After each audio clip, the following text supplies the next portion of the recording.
İran İslam Respublikası Owganistan bilen serhedinde 300 kilometrlik korunuş diwarını gurmaga karar berdi. Bu maksat bilen beton divar gurulup, üstüne tikenekli sim çekmek meýilleşdirilýär. Şeýlerde häzirki wagtda onun 10 kilometrlik bölegi dol tamamlandy. Diwarın guruluşy ters-te görnüşindäki böleklerden ibaret bolup, ol Israil'in howpsuzlyk diwary bilen deňeşdirilýär. Bu diwarın gurulmagy Talibanlaryň Owganistanda häkimiýet täzeden ele geçirilmeginden soň Iran Owgan serhetindäki howpsuzlyk ýagdaýynyň çyrşyrymlaşandygy görkezýär.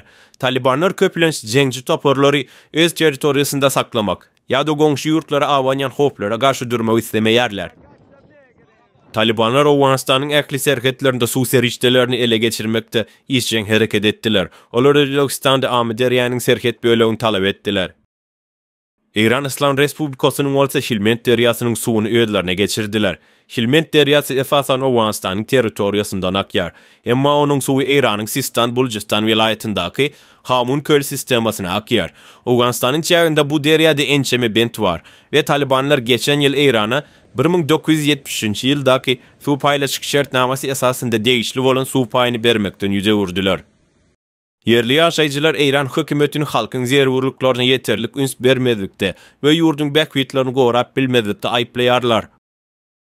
Ýa-ni ýakynda sosial medialarda peýda bolan video ýazgyda bir aýal Iran şahsynyň döwründe Owganistandaky bendi bombalamak arkaly goňşulary suw paýlaşygy baradaky gepleşiklere mejbur edendigini gurrum berdi. Emma häzirki islam rejiminiň beýle çäreleri görmäge okyply däldigini nutady. Umuman aýdanyňda Iran bilen Owganistanyň arasyndaky dartgynlyk kenýifken dowam edýär. Şeýlede Pakistan Owganistan bilen serhedini güýçlendirmek maksady bilen divar gurmaga başlady.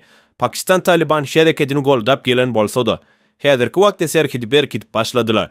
Bu ýagdaý Sowetiň howpsuzlygynyň ýaramazlaşandygyny görkezýär.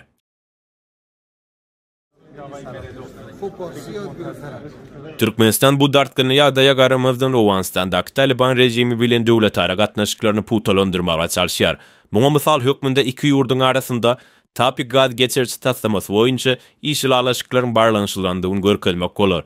Ýöne bu taslamanyň arka tarapynda başga bir maksat barmyka diýilen sorag hem ýüze çykýar.